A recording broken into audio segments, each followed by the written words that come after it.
When will the Battle of Gog and Magog occur? Are events in Russia today preparing for that future event?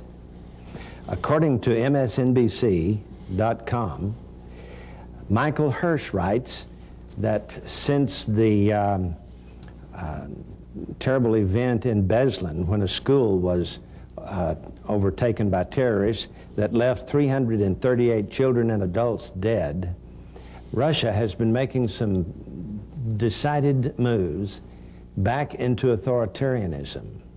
And we've got at least 4 articles here. Gary Stearman is here to discuss with me.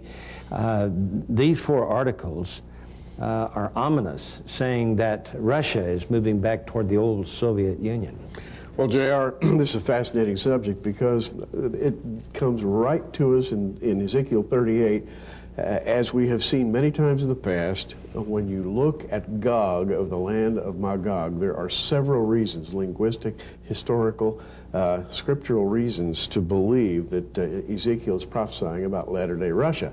Many people lately, JR, have said, well, you know, the old Soviet Union was mighty threatening, but now that Vladimir Putin has set up a democracy over there, this is going to sidetrack Bible prophecy because things are going very well in the new Russia. How could they possibly come up with a southern invasion? I think as we go through some of the news items that JR mentioned earlier, you're going to see how this could happen rather quickly. Well, I heard the other day that Mr. Putin said that the reason why the terrorists were successful was that Russia appeared weak. In other words, goodbye to weak. According to Michael Hirsch, he says that a fellow by the name of Vladimir Ulis, who was the first secretary of the Moscow City Committee of the Communist Party, claims, quote, our society is now lurching toward a dictatorship. Quote, Putin is making a mockery of democracy.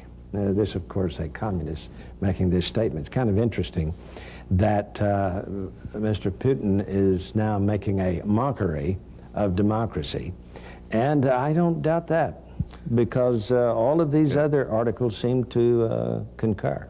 Well, JR, I'm looking at another article here by Tom Teepan. He's been a syndicated columnist for years out of Chicago.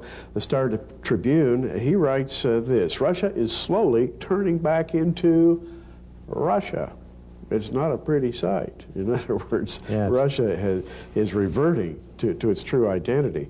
And he adds this: Putin has proposed a government overhaul that will end the direct popular election of regional governors. And he says the seats in the lower parliamentary chamber of the Duma will be filled entirely from national slates, ending the district voting that accounts for nearly all of the minority liberal and independent legislators now sitting. What this means in a few words is parliamentary democracy is all but dead in Russia. Yes. Now, our President Bush offered a mild, indirect rebuke. He said, quote, as governments fight the enemies of democracy, they must uphold the principles of democracy.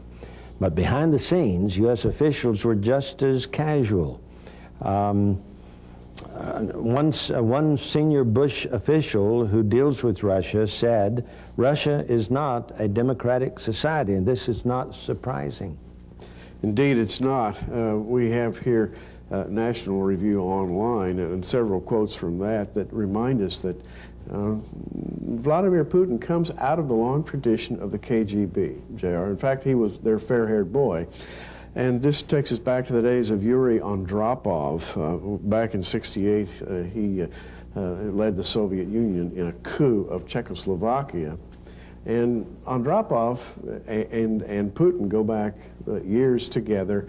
Putin sort of grew up under that very tight rule of the KGB, and that rule centered around the general idea that to know what's going on in every nook and cranny and crevice of society is to be able to control that society, and I think that's where they're headed right now.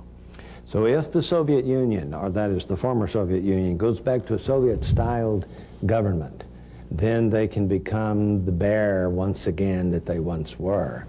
And according to the scripture, Gary, Ezekiel chapter 38 is very clear that this is the chief prince of Moscow. Absolutely.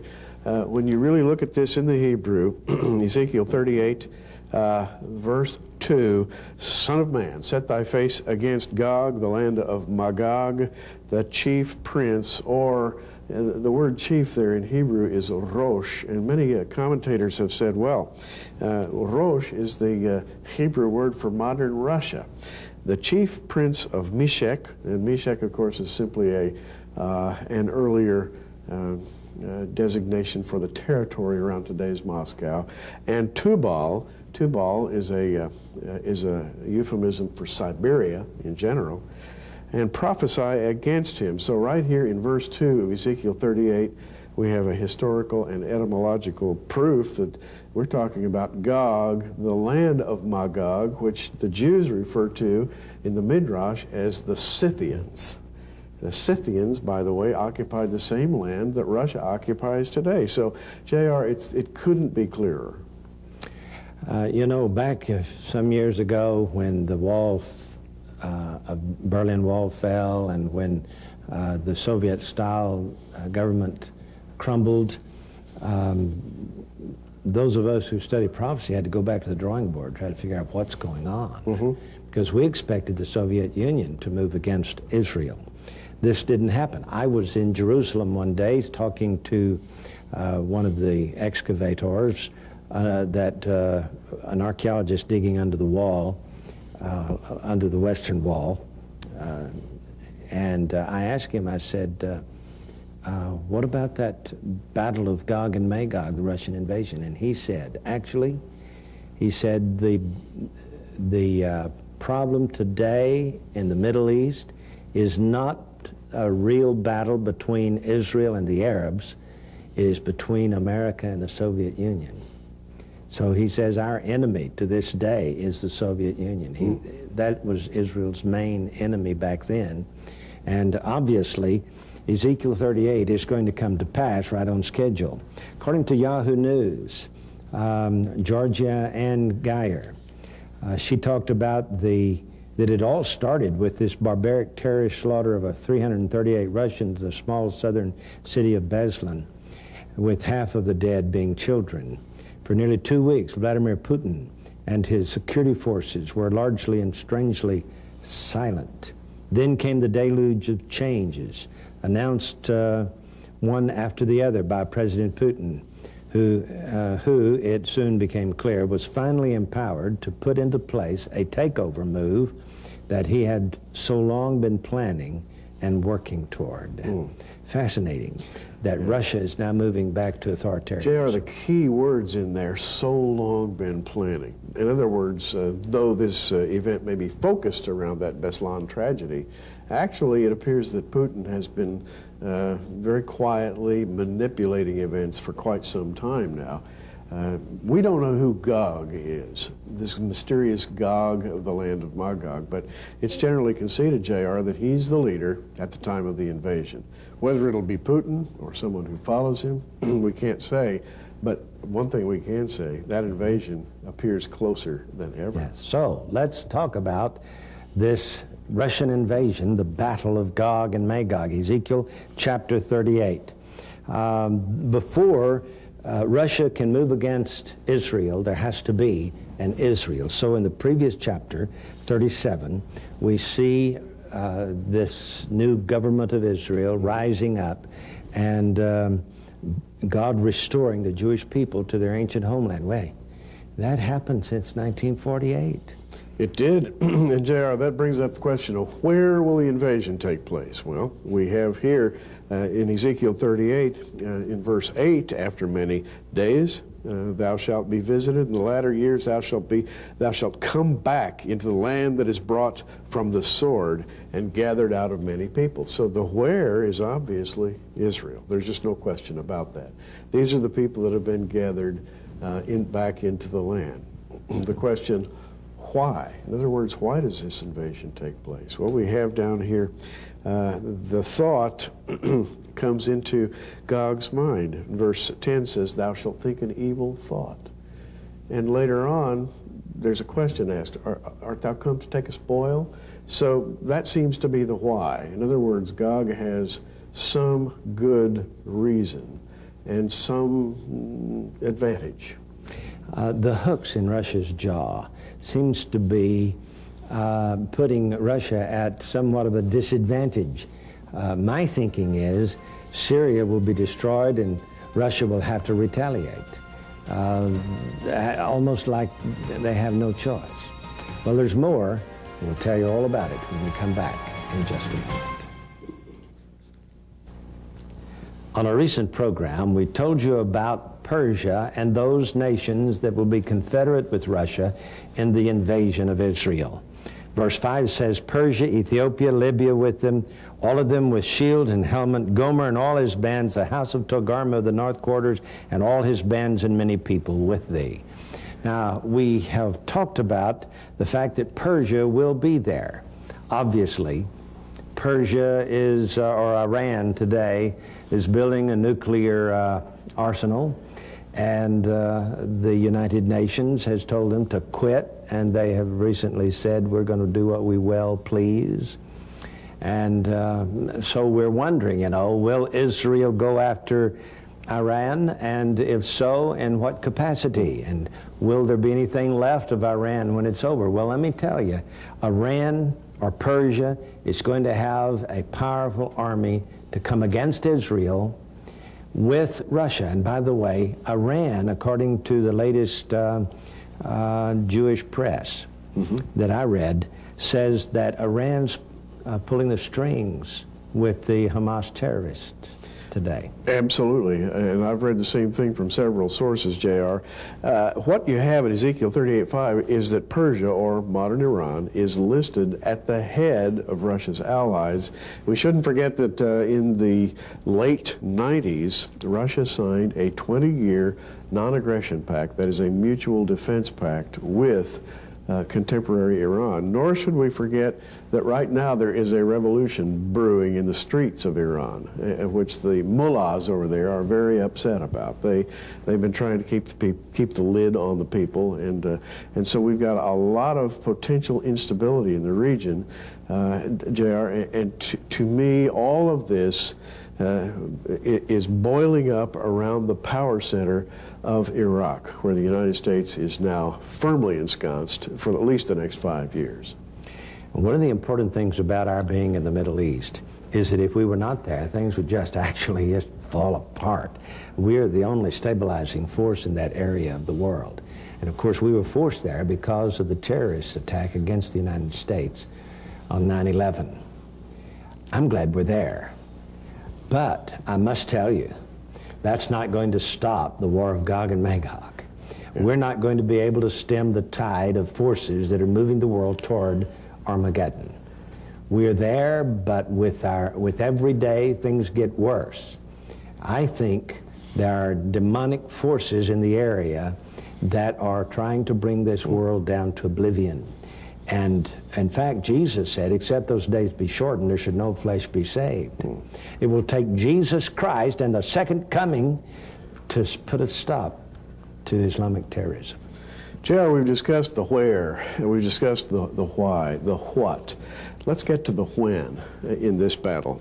And in Ezekiel 38:18 we have, and it shall come to pass at the same time when Gog shall come against the land of Israel, saith the Lord God, that my fury shall come up in my face. For in jealousy and in fire of my wrath have I spoken. Surely in that day there shall be a great shaking in the land of Israel. This seems to link the battle with God's judgment, or the day of God's judgment. And the link appears to place the Battle of Gog at the beginning, or maybe slightly prior to the beginning, of the great day of God's wrath, the 7 years of tribulation. Gary, I have a tendency to want to link this with the red horse of the apocalypse. Yes. My feeling is that this red horse of the apocalypse, the red could very easily be a symbol of the old Soviet Union. In fact, there's one of these headlines here that says, Seeing Red. That's the MSNBC.com article, and the headline is Seeing Red. It's quite possible that this red horse of the apocalypse is the catalyst upon which the New World Order will come to power. The idea of dividing and conquering is an centuries-old battle technique. And for the devil to be able to take over the world, he has to divide the world into opposing camps. Now, to go a little further, and we're summarizing here, but Ezekiel 38 and 39 speak of this amazing invasion. And Ezekiel 39 talks about the absolute collapse and defeat of Gog upon the mountains of Israel, followed by verse 9 here, and they that dwell in the cities of Israel shall go forth and set on fire and burn the weapons, both shields, bucklers, bows and arrows, hand staves and spears, and they shall burn them with fire 7 years. Now, J.R., many have suggested these 7 years might be parallel to the 7 years of tribulation, which would put this battle at the beginning of the tribulation or maybe slightly before.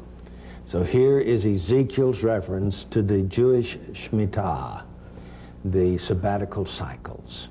You know, Daniel chapter 9 verse 27 refers to a 7-year sabbatical cycle, or a Shavua, as the Hebrew there renders it. This is a period of 7 years, beginning with the year 1, ending with year 7.